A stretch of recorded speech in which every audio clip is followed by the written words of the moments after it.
اس سورہ آراف میں اللہ تعالیٰ نے بہت خوبصورت انداز میں سب سے پہلے آدم علیہ السلام کی پیدائش اور شیطان کو آدم کی پیدائش پہ جو اعتراضات ہوئے اس واقعے کو اللہ نے نقل کیا. یہ واقعہ کسی ہسٹری میں تاریخ میں نہیں مل سکتا آپ کو. بہت سے لبرل لوگ کہتے ہیں بھائی ہسٹری میں تو ایسا کوئی واقعہ نہیں ہے. او بھائی ہسٹری اس کے بعد وجود میں آئی ہے.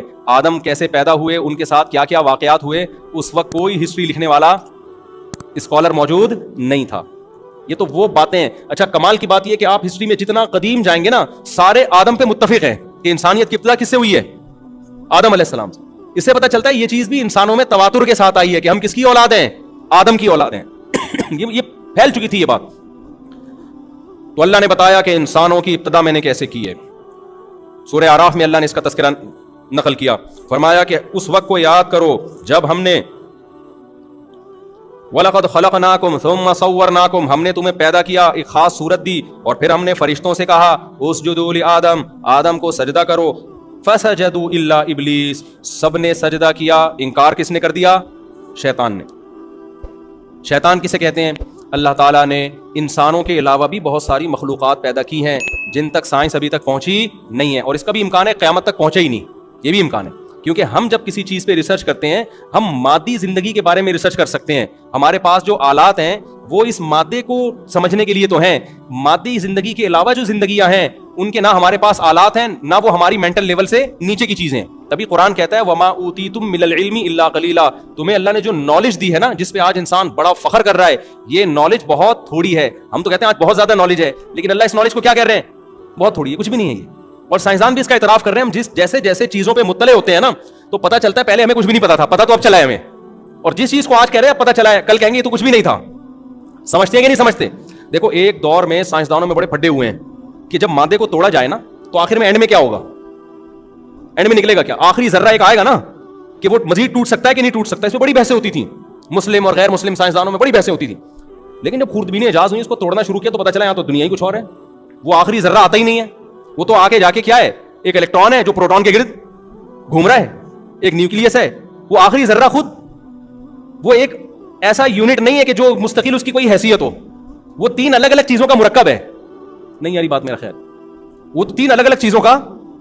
بھائی ہم تو سمجھتے ہیں نا توڑیں گے تو ایک آخری ذرہ آ جائے گا جو بنیادی اکائی ہے. وہ بنیادی اکائی اتنی الگ ہے کہ وہ کوئی اسٹیبل چیز ہی نہیں ہے, وہ ہلتی ہوئی چیز ہے. ٹھیک ہے نا, الیکٹران گردش کر رہے ہیں, اس الیکٹران کو دھکا دو تو وہ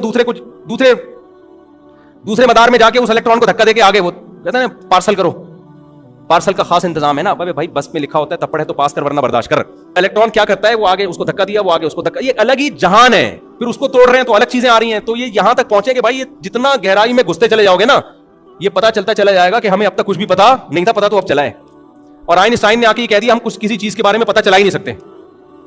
اس نے نظریہ اضافہ جو پیش کیا نا وہ کیا پیش کیا, پتا چلا ہی نہیں سکتے. کیوں؟ یہ بہت پوائنٹ کی بات ہے, اس کو سمجھیں. اس نے کہا ہم جب بھی کسی چیز کو سمجھنے جاتے ہیں نا اس کائنات میں تو وہ دوسرے کی سمجھ پہ موقوف ہوتی ہے. نہیں یہ بات یعنی وسیم بھائی کے بارے میں آپ نے پوچھنا تو ستار بھائی بتائیں گے. ستار کہاں ہے جی؟ وہ وسیم بتائے گا. وسیم کہاں ہے؟ وہ ستار بتائے گا. جیسے مجھ سے لوگ کہہ رہے ہوتے ہیں نا کہ میں کہتا ہوں یہ وسیم سے ملنا ہے, کہاں ہے؟ وہ کہہ رہے ہیں وہ جمیل کے پاس ہے. جمیل کس کے پاس ہے؟ ہمیں جمیل کا پتہ نہیں اور آپ بتا کس کا رہے ہو. جمیل کو تو ویسے بھی نہیں جانتے. تو جمیل کس کے پاس ہے؟ جمیل اس کے پاس ہے. وہ کس کے پاس ہے؟ وہ اس کے پاس. یہ کائنات آپس میں ایسی مربوط ہے کہ اس کو سمجھنے کے لیے اس کو سمجھنا پڑے گا, اس کو سمجھنے کے لیے کسی اور چیز کو سمجھنا پڑے گا, اس کو سمجھنے کے لیے کسی چوتھی چیز کو سمجھنا پڑے گا اس کو. تو یہ نظریہ اضافت ہے کہ ہم نے ایک چیز کو فرض کیا ہے دوسرے کو فرض. جیسے پروٹون الیکٹران ہے نا, پروٹون کسے کہتے ہیں؟ جس پہ پازیٹیو چارج ہو. پازیٹیو کسے کہتے ہیں؟ جو نیگیٹو کو اپنی طرف کھینچتا ہے. نیگیٹو کسے کہتے ہیں؟ جو پازیٹیو طرف کھینچتا ہے. تو نیگیٹو کو سمجھنا پازیٹیو پر, پازیٹیو کو سمجھنا. میں جا رہا ہوں بھائی, یہ کہہ رہے ہیں بہت ہو گیا. آپ کہہ رہے ہیں یار آپ درس قرآن کے لیے بیٹھے ہو, آپ باتیں کیا الیکٹران پروٹون کی باتیں شروع کر دی ہیں.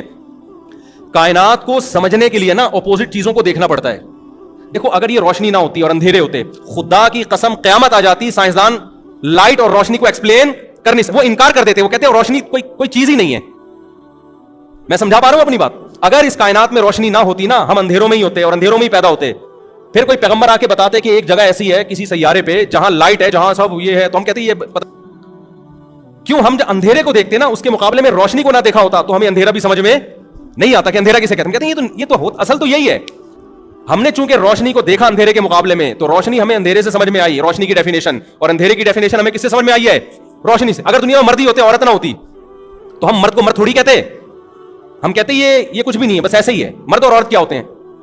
آدمی کیا ہوتا ہے, نر کیا ہوتا ہے, ہم کہتے ہیں بھائی یہی ہے, ایک ہی جنس ہے. لیکن جب عورت ہے مقابلے میں تو ہم مرد کو کیا کہتے ہیں اس کے مقابلے میں؟ مرد سمجھنے میں ہمیں آسانی ہوتی ہے کہ مرد کی ڈیفینیشن کیا ہے. اسی طرح دنیا میں صرف عورتیں ہی ہوتی ہیں, مرد نہ ہوتے, تو پھر عورت اور مرد کا فرق سمجھ میں آتا؟ کوئی سائنسدان, کوئی پیغمبر آ کے بتاتے کہ قیامت میں عورتوں کو بتاتے کہ تم قیامت میں جاؤ گی, جنت میں جب جاؤ گی تو وہاں مرد بھی ہوں گے, تو سائنسدان کیا کہتے ہیں؟ بھائی مرد کوئی مخلوق ہے ہی نہیں. جو عورتوں میں سائنسدانیں ہوتی ہیں, سائنسدانیں, وہ کیا کہتی ہیں کہ مرد کوئی مخلوق ہوتی نہیں ہے. وجہ کیا ہے کہ عورت کی جو اپوزٹ جنس ہے نا, جینڈر ہے, وہ ہوتی نہیں تو سمجھ میں بھی نہیں آتی, تو عورت بھی سمجھ میں نہیں آتی کہ عورت کسے کہتے ہیں. تو یہ ساری جو کائنات ہے نا, جو آئنسٹائن کا نظریہ اضافت ہے, اس کو میں دیسی اسٹائل میں بیان کر رہا ہوں. کوئی ایسا نہ ہو سائنسدان لے کے بیٹھ جائے کہ یہ کیا کیسے الفاظ استعمال, ہمارا اپنا اسٹائل ہے بھائی. تو ایک چیز کو سمجھنے کے لیے آپ کو اس کائنات میں دوسری چیز کو سمجھنا بولو پڑے گا, اور اس کو سمجھنے کے لیے اس کو, تو اس کا مطلب حقیقت میں کوئی بھی چیز سمجھ میں نہیں آ سکتی پورے طور پہ. ہم تو ایک چیز کو دوسری سے سمجھنے ہیں, اور دوسری کو بہادری ہم اسے کہتے ہیں جو بزدل نہ ہو. بزدل کسے کہتے ہیں؟ جو بہادر نہ ہو. تو نہ بہادر سمجھ میں آیا, نہ دیکھو نہ بہادر سمجھ میں آیا ہمیں, نہ بزدل سمجھ. بہادر ہم فرض کر رہے ہیں کہ جو یہ والا نہ ہو. اچھا یہ والا کیا نہ ہو؟ جو وہ والا نہ ہو. یہ تو وہی آمنے سامنے والا ہو گیا کہ نہیں ہو گیا؟ تیرا گھر کدھر ہے, اس کے گھر کے سامنے, اس کا گھر کدھر ہے, میرے گھر کے سامنے, دونوں کا کدھر ہے؟ آمنے سامنے. تو نہ یہ سمجھ میں آئے گا نا. تو میں آپ کو بتا رہا ہوں کہ جو سائنس نے اتنی ترقی کی ہے, ہم بھی مانتے ہیں بہت زیادہ ترقی کی ہے, لیکن جتنا علم اس کائنات میں ہے, جو اللہ کے پاس ہے, جس پر یہ کائنات چل رہی ہے, اور بہت ساری مخلوقات ہیں, تو اس کے مقابلے میں اللہ نے قرآن میں کہہ دیا کہ تمہارا علم کیا ہے؟ تھوڑا نہیں ہے, بہت تھوڑا ہے. تو اس لیے سائنس کی بیس پہ جنات کا, شیطان کا, جنت جہنم کا انکار کرنا یہ انسان کے باولے ہونے کی دلیل ہے. اگر یہ دلائل کسی اور دلائل سے یہ چیزیں ثابت ہو جاتی ہیں تو ماننا پڑے گا. تو آسمانی کتاب کیا کہتی ہے؟ اللہ تعالیٰ کہتے ہیں کہ ہم نے جب آدم کو پیدا کیا تو آدم کے علاوہ تو کوئی مخلوق تھی نہیں انسانوں میں.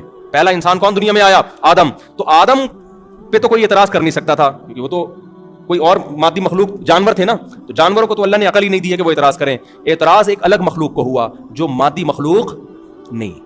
وہ کیا ہے؟ وہ جنات ہیں, جن کو اللہ نے آگ سے بنایا. آگ انرجی ہے نا, تو انرجی سے بنایا اللہ تعالیٰ نے. تو اب اس کو اعتراض ہوا تھا, اور ان کا جو سردار تھا وہ کون تھا؟ ابلیس, جس کا نام کیا تھا؟ ابلیس. شیطان لقب ہے, حرکتوں کی وجہ سے بعض دفعہ لقب ملتے ہیں نا. دیکھو علامہ اقبال کا نام تو اقبال تھا نا, لقب کیا تھا؟ حکیم الامہ. حکیم الامہ لقب ملا نا ان کو. شاعر مشرق بھی لقب اعمال کی وجہ سے ملا نا یہ لقب. تو شیطان کا جو نام ہے نا, وہ نام شیطان نہیں ہے, نام تھا اس کے جو والدین نے, پیرنٹس نے اس کا نام رکھا. جب وہ پیدا ہوا تو وہ نام کیا رکھا؟ ہو سکتا ہے وہ سب سے پہلا دن وہی ہو. یہ بھی ممکن ہے نا کہ ہمارے جد امجد سب سے پہلے ہماری ابتدا آدم سے ہوئی, تو جنات کا جو جد امجد ہو وہ کیا ہو؟ ابلیس ہو. یہ بھی ممکن ہے کہ سب سے پہلا جو جن ہے وہ کون ہو؟ ابلیس ہو, اس سے اللہ نے نسل چلائی ہو. تو آدم کو لقب ملا صفی اللہ, اللہ کے منتخب کردہ, سلیکٹڈ. ابلیس کی جو حرکتیں تھیں اس کی وجہ سے ابلیس کو لقب کیا ملا ہے؟ شیطان. یہ نکلا ہے شیطنت سے. شیطنت سرکشی کو کہتے ہیں, ضد, ہٹ دھرمی, ہلڑ بازی نہیں ہوتی, جاؤ میں نہیں مانتا. آپ نے ہر جگہ دیکھا ہوگا ضدی قسم کے لوگ ہوتے ہیں, گھر میں بچے بھی ہوتے ہیں ضدی, میاں بعض دفعہ ضدی ہے, بیگم بعض دفعہ ضدی ہے, ساس بعض دفعہ ضدی ہے. ایک آدمی نے بتایا میری ساس, وہ پھر سمجھ جائیں گے ان کی بات ہو رہی ہے, تو بڑا زبردست چٹکلا تھا, لیکن وہ سمجھ جائیں گے, ان کی ساس بھی سمجھ جائے گی کہ میرے بارے میں کہہ رہے ہیں مفتی صاحب, کیونکہ یہ ساری خصوصیات انہیں کی ساس میں پائی جاتی ہیں. وہ میں بتاؤں گا نہیں, وہ ساس سمجھ جائیں گے کہ میری بات ہو رہی ہے, ٹھیک ہے نا.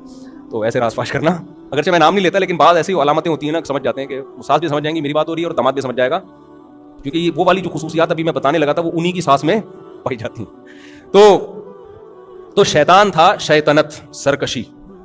آدم کو اللہ نے پیدا کیا, سب کو حکم دیا سجدہ کرو. ہمیں پروٹوکول دیا جا رہا ہے, اس لیے نہیں دیا جا رہا کہ ہم شراب پیئیں گے, انڈین فلمیں دیکھیں گے اور فحش فلمیں دیکھیں گے. اللہ کو اتنا پیار تھا اس مخلوق سے, ایسی مخلوق پیدا کر رہا ہوں, ایسی مخلوق پیدا کر رہا ہوں جس کے پاس خواہشات بھی ہیں اور عقل بھی ہے. جانوروں کے پاس عقل ہے, عقل نہیں ہے, خواہشات بہت ہیں. جانور غلط کرے اسے سزا نہیں ملے گی, کیونکہ غلط اور صحیح کو سوچنے کے لیے اللہ نے اسے عقل دی نہیں ہے. انسان, اچھا فرشتے وہ مخلوق ہیں جن کے پاس عقل بہت ہے مگر خواہشات نہیں ہے. فرشتے کی عقل کہہ رہی ہوتی ہے یہ صحیح ہے اور یہ غلط ہے, یہ غلط ہے یہ نہ کرو, فرشتہ کہتا نہیں کرتا, کیونکہ اس کا غلط کرنے کا دل چاہتا بھی نہیں ہے. جو صحیح ہے وہ کر لو, کیونکہ صحیح کرنے کا دل چاہتا ہے, بلکہ دل چاہے نہ چاہے اس کی خواہشات ہی نہیں ہے نا. انسان ایک ایسی مخلوق کہ اس کو اللہ نے دونوں چیزیں دے دی, خواہشات بھی دے دی اور عقل بھی.